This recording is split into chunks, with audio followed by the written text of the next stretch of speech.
Good afternoon. Thank you so much for joining us. I am Jonathan Warner. I am the MLTI Ambassador Program Facilitator, and I'm zooming in from Portland on this snowy afternoon to talk about the Maine Winter Classic and what you can expect for this year's adventure. Hello, everybody. I'm John Graham. I'm the digital learning specialist, sometimes focusing on elementary topics, which we'll be doing a little bit of that later on today. Coming to you from Waterville, yes, on a nice snowy day. I just saw somebody drive by on a snowmobile, so things you see in Maine. Um, so just a little background for this event. Starting in 2020, for obvious reasons, our student conference that we normally have at the University of Maine Orono, we switched to a virtual event. The first 2 years, we had open sessions and students kind of dropped in individually. And then we did 2 years where it was classroom focused. So a class would join a session that we were offering via Zoom. So they're like 90-minute blocks where students would dig into some app or create something over the course of that time. And the feedback that we got from a lot of teachers and educators in schools was does it have to be so much on a screen like on a computer? I think it was one of the pieces because like 90-minute blocks on a computer was challenging for certain students. Um, I think the synchronous nature of it, where it was one day, we had set times, just was not conducive to everybody getting on with their schedules. And I think there were, kind of another bunch of factors that we kind of factored into reshifting the program in 2024 with what we called the MLTI Maine Winter Classic. We moved it out of May, so it had been previously in May. And once we started the in-person conference, it kind of made sense to like move this away and do it a little bit differently. So we pulled it back to March with the thinking that that time period in between February vacation and April vacation can be a bit of a slog and not a lot of field trips planned. Testing falls in there, which can be kind of a drag at times, and just we thought it would be a good time of the year to host this event. So this year we're having it, as you can probably see behind me, March 2nd through the 6th. And I will say, the event we're having over the course of those days, it's not like a fixed thing that you have to participate all of those days or even really any of those days. But one of the components of the conference is that we give out scholarships to students based on submissions that they send in. So we have to have some sort of deadline. So it makes sense to have a focused block of time. This is when materials and resources become available. And then this is when we kind of wrap things up. So those early March dates, you can kind of use those as a framework. But if you can't join until after, certainly you can access it. And if you've not joined in the past, previous iterations of the Maine Winter Classic are available so that you could join, join at any time just to look at it and preview it. So it's been very interesting as it's come together.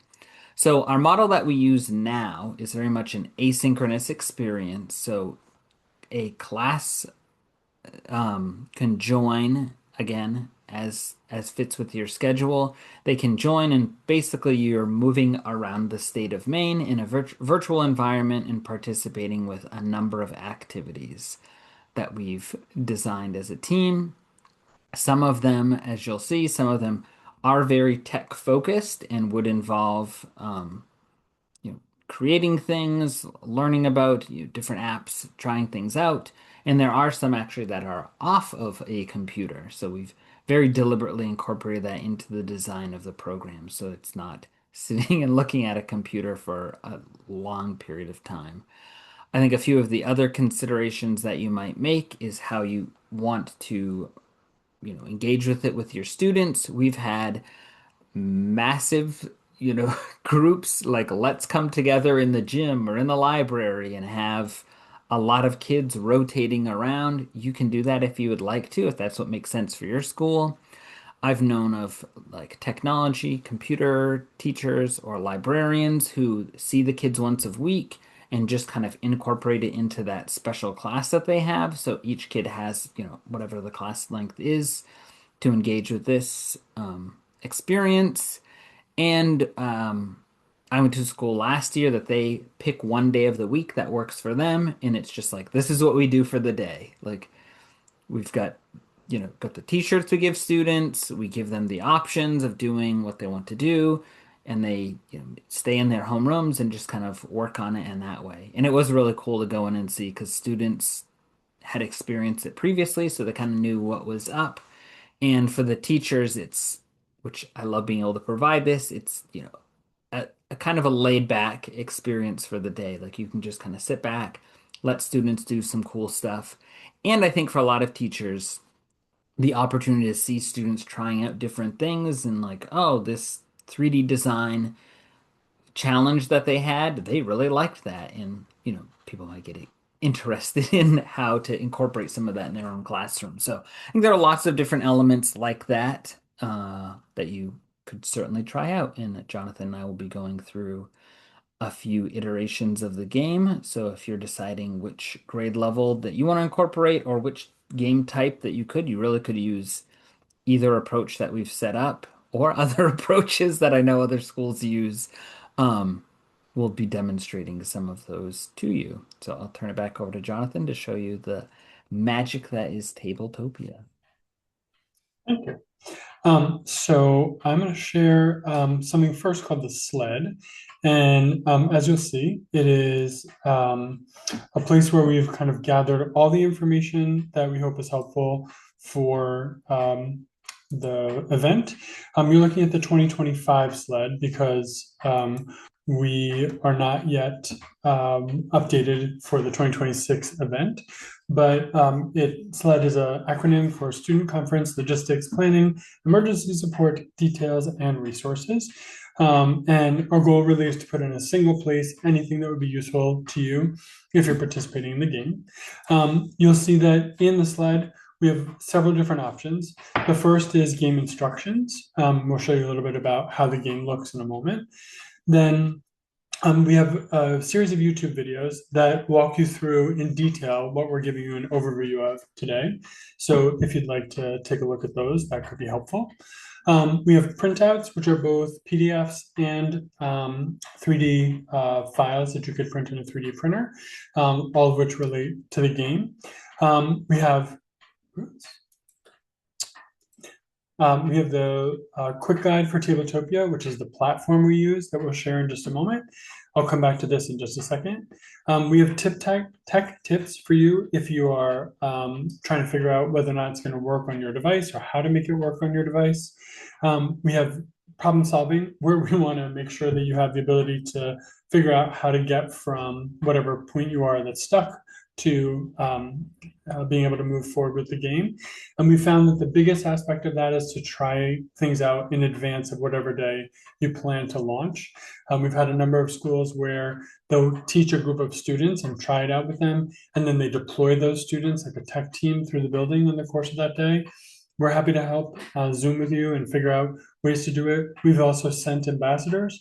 So the program that I run is a group of 8 teachers who have come out of the classroom for a 2-year period to teach other teachers tech and tech integration and have really stuck close to their classroom experiences and can be really helpful in getting you acclimated to the game and figuring out how to best use it in your schools and classrooms. And then for anyone that wants to run it as a one-day event, we offer some material to use during whatever breaks you have that gives you more information about the game and about past experiences with the student conference, as well as things that are related to concepts you'll find inside the game. This is Togo. Togo is the sled dog partner of Balto, whose story you may know, but Togo is a Mainer, and he is a fantastic recognized part of the team that got those medicines to the group in Alaska. And so he's our mascot for the game. And you can click on him for additional help. We provide during the week, so this year is from the 2nd to the 6th, as John said, a live help desk where we're happy to support any questions you have in the moment when you're trying to figure out what to do. And then we have this flashing here because if you want to try this out with iPads, a specific code, RUZHB7, is necessary to make it work. It works without a code, as you'll see in a moment, on any laptop computer or desktop computer, but because of the iPad interface, it does require this 6-digit code. So let's say you're ready to start. You click on the Tabletopia link, and I have loaded this earlier today, so it's loading pretty quickly. But please know that if it is slow to load, it's because the entire packet is being downloaded at once, so that during the course of the gameplay, you're not finding yourself waiting for aspects of the game to get ready to go. So what you want to do is create a new room. It's going to ask you to identify yourself. You don't need an account to do that. You just need to provide your name. As I said, I've already done this today, so it already knows who I am. And if I click start, this may also take a moment at your school, especially depending on how many people you have who are participating at the same time. But it's, again, as I said, loading the entire game at one time so that you can play. And then I'm using a mouse with a wheel in the center of it to help me with zooming and things. One of the things that's particularly helpful about a mouse is that if you want to look straight down on the board, I can click, hold, and drag, and then be able to look directly down at the board. So Tabletopia is set up to be a game board as it would be analog. And so as you'll see in a moment, I can move these pieces around. I can provide all the sort of general interaction that I might if it was a physical game that I was playing. So I can pick up this token, which is a purple snowmobile, and move it over here. I'll start in Holton. You could start anywhere you like, maybe near where your school is located. And now I've identified myself as the purple team. You can have up to 6 teams playing at once. And I think it depends on your classroom's capacity for multitasking. Can you have it divided into teams? Will your kids be able to follow if they're working independently?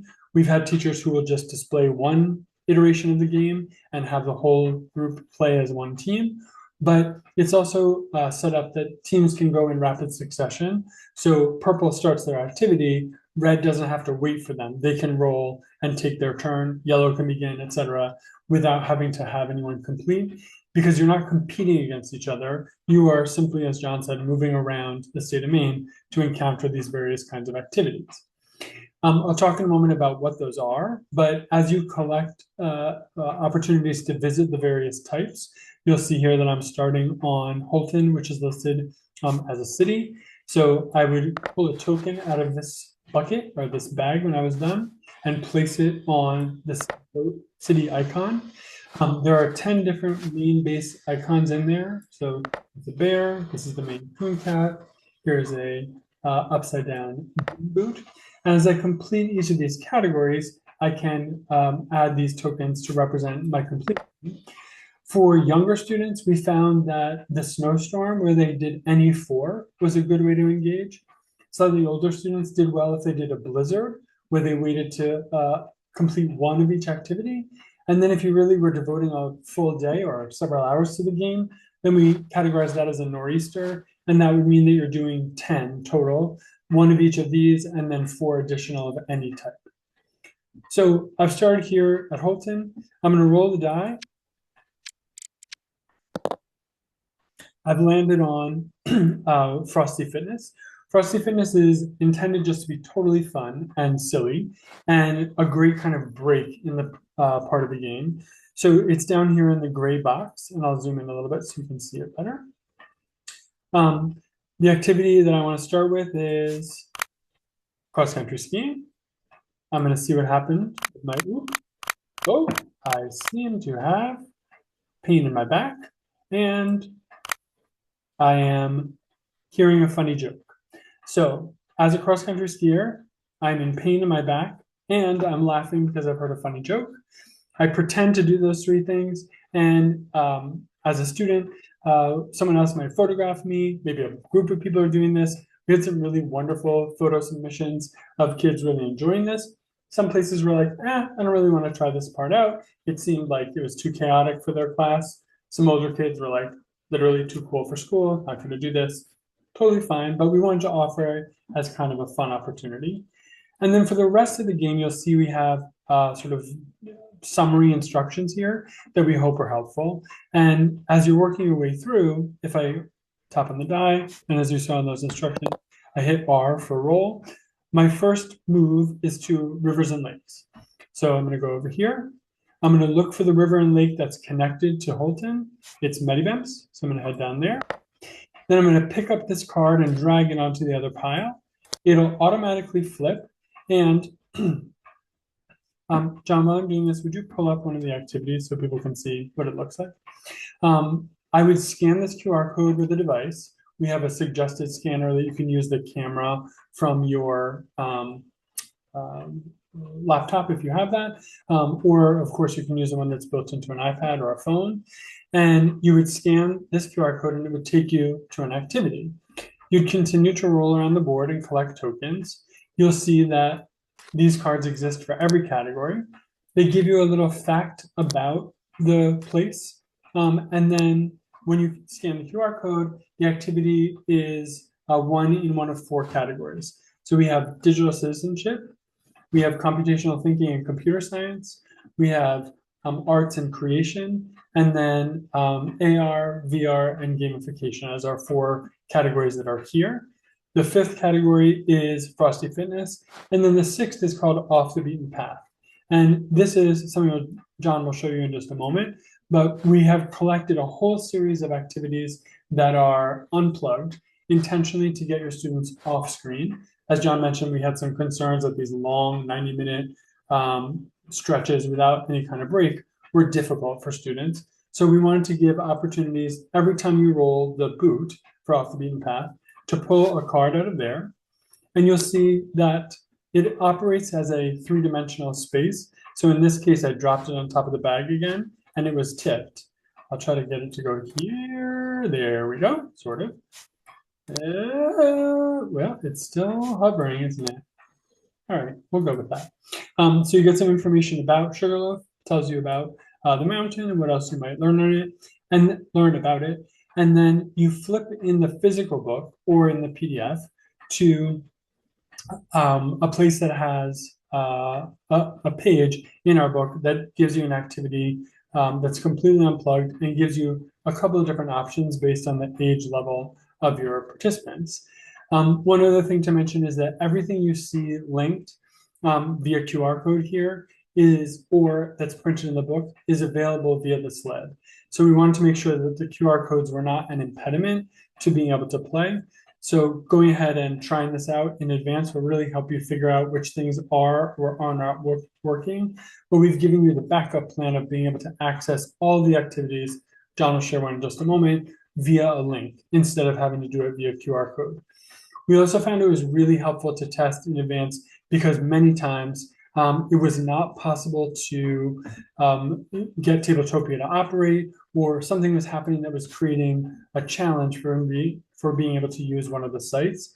And knowing that in advance just makes so much more smooth running for the day than it would be if you're trying to figure it out on the fly.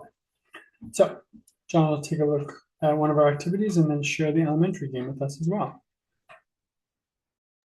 All right, so a few things to demonstrate.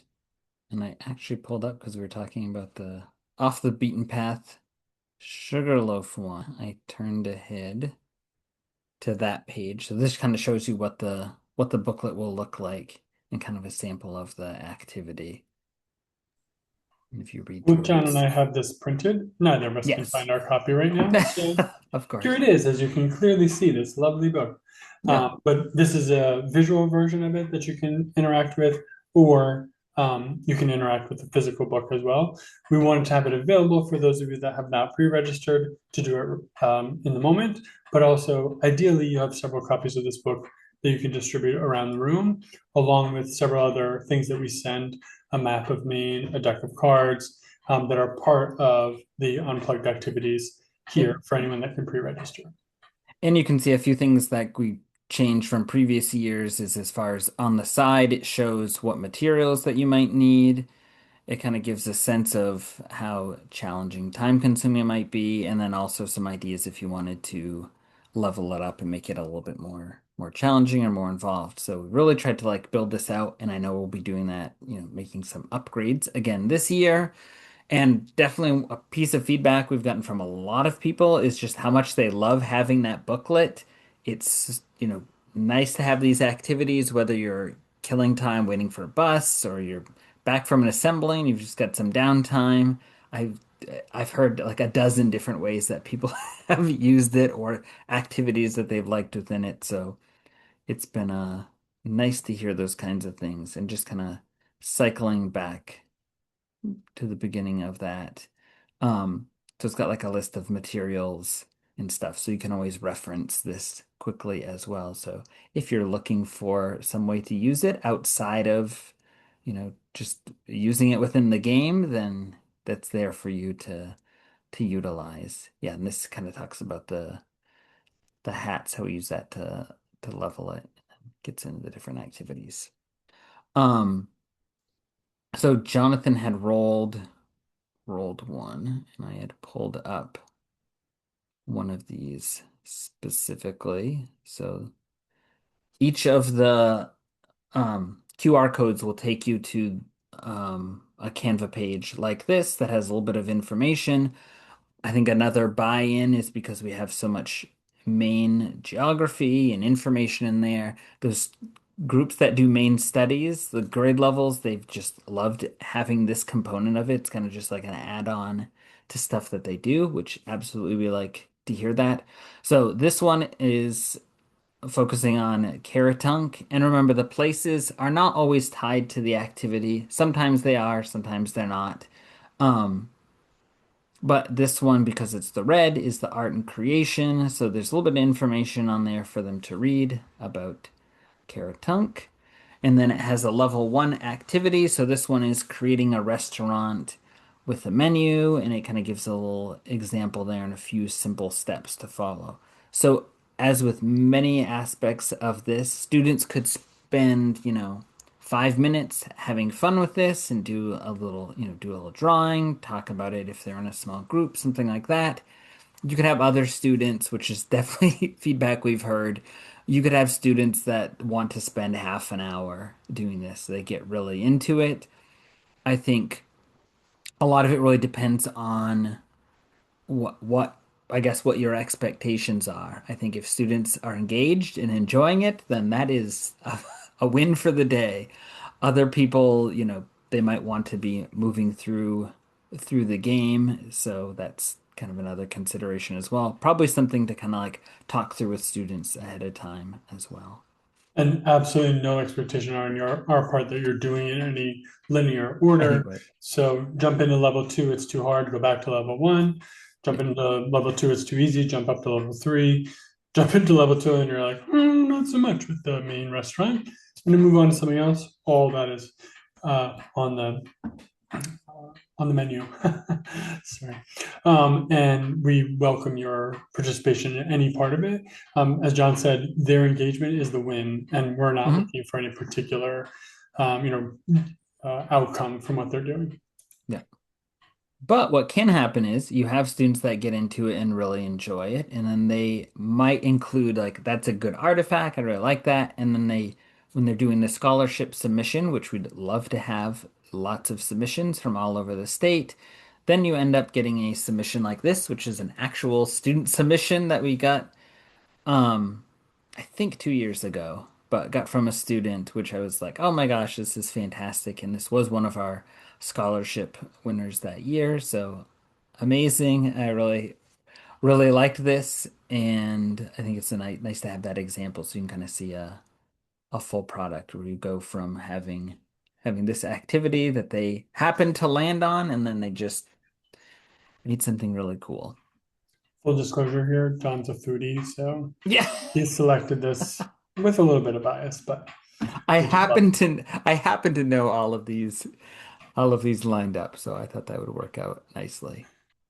Um, so I'm going to show the elementary version of the game, which we use on Genially. So one of the things I like about the two things I really like about this, Tabletopia is fantastic. It's very engaging. It is a little resource intensive on the front end. Once you get going, it's not too bad. But we've definitely heard from some people like it adds this like other layer that not everybody enjoyed or thought was necessary. You absolutely can engage with these activities without ever opening Tabletopia, which there are schools that do that, like that whole like larger gamification piece of it. They kind of remove that and it's just like here's a wide variety of activities for students to do. Again, that is absolutely fine. I went to a school, that was the model they were using. Students were engaged, enjoying it, like again, a win all around. Um, but because of MLTI expanding and incorporating more elementary grade levels, that was one of the things that became apparent is we needed to kind of pare things down and structure it so it's a little bit more friendly to elementary grade levels. So this is the version that we came up using Genially, which maybe unlike Tabletopia is actually something educators might say, oh my gosh, this Genially thing is really fantastic. I might need to use this to my students. Definitely an educational tool that you could use or your students could use. So this talks through some of the rules and processes that you might go through. Again, I would say, take the rules with a grain of salt. You certainly can make any tweaks or changes in instruction. You know your students, so modify things as makes sense for working with your kiddos. This is the game board, and I do know that our person that designed this last year, like it was already like I think we were like, all right, kid, this is the iteration that we're going with. And she was like, God, there's all these little tweaks and changes that I want to make. So I know that those things will be happening, which is, I think it's been one of the fun parts of this process is every year I feel like things grow and change and improve. You can see, so like Frosty Fitness is incorporated as well. So like Jonathan was saying, if roll a Frosty Fitness, they may love that. I could definitely see with the younger kids them really enjoying that aspect of it. Um, and you can see it works kind of in a similar way where you're clicking through the different pieces. As far as the gameplay itself, you have the different pieces, and you can see we reused the 3D elements. I will share, and we have the STL file, so that's something that some schools did do. If you wanted to print the actual um, pieces as physical objects, we went through, like this was deliberately part of the design. We designed them with the intent that they could be 3D printed and would 3D print nicely. So we have had them made and have seen them, and I know schools that printed them out and gave them out to students, and just kind of another dimension to something that you could do. Um, so you Shout out can to take, our former ambassador, Chris Beckwith, who designed them. They are amazing. He did such an incredible job with them, and they really do print beautifully. The yep. other thing we saw several elementary schools do is print out this board, put it up on a bulletin board, and then play in the room physically. Again, thinking about what your room can handle, what your students are comfortable with, whether you want to do this, 20 minutes a day over the course of the month, but whatever feels like the best iteration of this that works for you we are totally supportive of and happy to help with in any way that we can. And you certainly can reach out to us if there's like a piece, like, what about this or that? Like, there are definitely people that reached out to us who were like, can I get a copy of just this actual file, like a high resolution version? Because we want to print it in this way. I know elementary teachers, there will be printed out versions of this, printed, laminated, going across the state. So not surprised by that. So for this one, we have these the different icons, and kind of similarly, students can roll. Oop, it jumped ahead for me. So you click the roller and it's going to take you to any different things. It had an off the beaten path one. I won't do that. I won't do a Frosty Fitness one. See if I can get, I want to do a red one, which is of course not going to come up with for me when I want that. But like we were saying with your students, if they're not if they're not getting what they want, or maybe they've done an activity before, they certainly, can roll again or skip over something. No reason for this to be something they don't want to do. I'll I use the realized, light. John, also I didn't pair them out loud. On the bottom of that screen, you can see the various connections. So water is computer science, parks is AR, VR, Oh, towns yes. is arts and creation, mountains is digital citizenship, the pure fun of Frosty Fitness, and the unplugged activities of Off the Beaten Path. Yes. Um, so if I go to this one, you can see the hand. If you look down the bottom right corner, this is definitely one of the elements that provide a little bit of confusion. But if you're grabbing something to move, get the open hand, and then you can click on. So I've got the red square, which is the arts and creation. So it brings me here. And then I have all of these different ones that I can choose. You can roll up here and it will give you a random number if you want. But again, like we were saying, like students could just go through and choose and find one that they like. Again, it's nice to have all of the tools. So sometimes people want to follow a certain process. That's great, but absolutely, customize it for what you want. I'm going to just click on three, kind of a random one. Last year, one of the ambassadors described it as move the piece, click the space. Move the Yes. piece, click the space. That's how the hand changes in the game. And so this one actually is not so random because I had this one pulled up earlier, carrot hunk that we saw. So we can click through and see that it's leveled in that same way. So the elementary version is a kind of pared down version, doesn't have all of the activities. And kind of depending on your level and student um I don't want to say like ability. I think it's more like familiarity because you might have some students at an elementary level that you've used something like Tinkercad before. So they might be comfortable going up to level 2 or level 3. Again, it's kind of up to you working with them to figure all those pieces out. We also get some unintended hilarity. And John, I don't know if you heard about this, but one of the ambassadors who was visiting, if you just go back to that slide for a second, was listening to a kid very eagerly. They apparently had just been doing cellular structures. And kid raised his hand and goes, Miss Smith, look, it's mitochondria, referring to what was intended to be the potatoes in the corners of the which I just thought was totally hilarious and a wonderful opportunity for learning. Like, indeed, it is mitochondria. It's also a potato. And they got talking about Maine crops and things, but this is a wonderful example of sort of inviting other conversations and tying things together in ways that they didn't anticipate. But you just totally envision that kid being like, Miss Smith, I spy mitochondria. So that's kind of the basic of this. They can move around the board. There are the different colored blocks that they land on and can click on those as they answer the colors and the different colors coordinating with the different pieces. They can go through and collect the pieces. I'm trying to remember. You collect them from here. Is that correct? Yeah. So you collect the coon cat and the bear.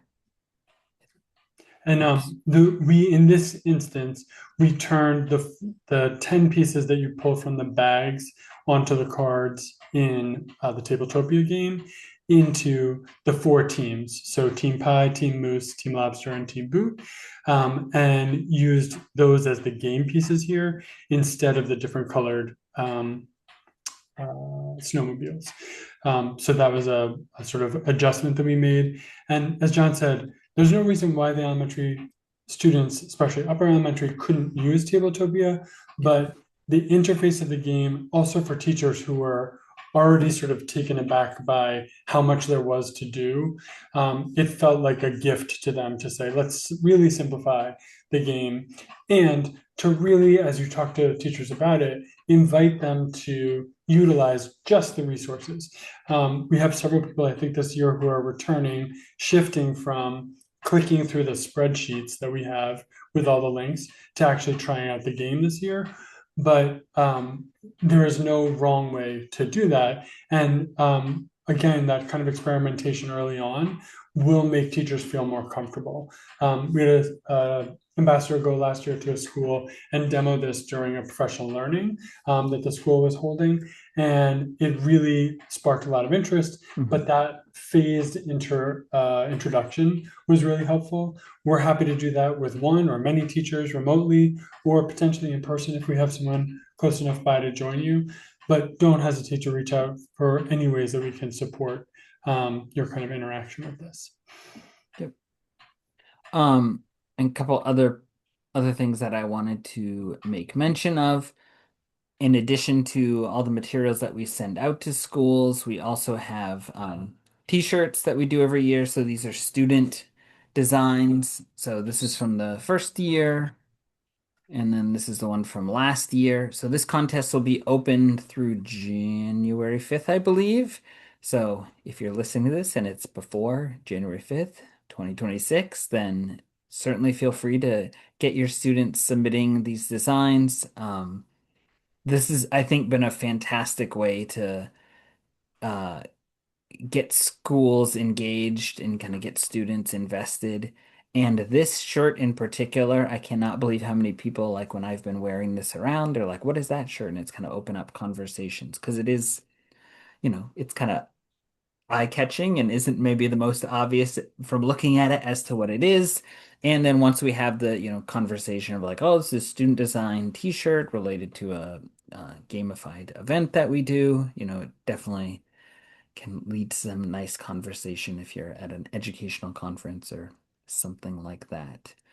Of course, our response is always, it's a gear flake, of course. Duh. I did want to mention, and we'll put this link in the chat, sorry, in the notes of this video. But if you want to take a look at anything that we've been rolling through, if you go to tinyurl.com/MWC sled, so Maine Winter Classic Sled, it'll take you to the summary page that I was showing you, and then to all the other resources that we've been looking at over the course of this video. And then I just wanted to share that on our YouTube channel that we have, our MLTI YouTube channel, we have videos from previous years and stuff like that that can be helpful to look through. So some that really like dig into the gameplay of Tabletopia, really walk you through all the different parts and pieces, and they're pre-recorded, so a little bit different than the format we have today. And again, if you're trying to convince an administrator, convince a colleague, like whomever, I think sometimes having those pieces to show them can be helpful. Other people, they're like, if they get on and actually play the game, which we have the game available that they could play earlier versions of it, I think, leverage those however you can. It's definitely exciting to get thousands and thousands of students and educators across the state involved. Really, like this, the capacity of this is much, much larger than our in-person conference, which is one of the reasons why we're like, we have to, after we did the virtual one, it had so much participation, like people from Kittery up to Fort Kent, like we can't just not have an event like this. So this has really been an effort on our part to figure out how do we cobble this into something new and exciting that can fit that large number of people into one space, one virtual space, because we can't do that in a physical space. I guess we all gather on the University of Maine Orono campus outdoors, but then as it does almost every year, it'll pour rain on us and then we'll be damp. If you have other questions or follow-up, we'd be delighted to answer those. Our team's email, so we're the Learning Through Technology team, of which MLTI is a part. So to reach the entire team, it's DOE-LTT@maine.gov, and we'll put that in the comments of this video as well, or the description of this video as well. So DOE-LTT@maine.gov. Happy to answer those questions. And whether or not they are logistical, about the intent of the gameplay, options, if we can walk you through some of the uh, student data privacy issues that we've been trying to address. Over the course of the next month and a half, we'll be updating the game to make sure that all the links work, to make sure that the student data privacy aspects that we have been called to our attention are updated. We're doing some work to make the activities as platform neutral as possible. We found Canva is a fantastic tool for many aspects of the game, but certain of them do require accounts in advance. And again, that's a piece of trying it out to see how it's working before you get started, so that we can support any of that, those kind of glitches you have. Another really important person to involve is your tech director, whoever is responsible for your network, to make sure that this day, whatever sites are needed are opened up and available. Trying Tabletopia and Canva in advance are the two, and Genially. Those three are really key. Tabletopia, sometimes it gets blocked for reasons we don't fully understand, even though it's a totally safe and wonderful environment for gaming. And then usually Canva and Genially work well, but knowing that many people may be on your network on this day that you're engaging in the game, if that's how you choose to do it, having your tech director involved in advance to make sure that's going to work is a really good option as well. And if you refer tech directors to us, we're happy to help them walk through some of the preparation as well. And when we get closer to the game, we'll hold another Zoom like this one, where we host conversations with tech directors or anyone that's responsible for network access, so that people are sure to be able to get to all the aspects of the game. Thank you all for joining us. We really appreciate it. Jonathan and Jonathan out. Thank you.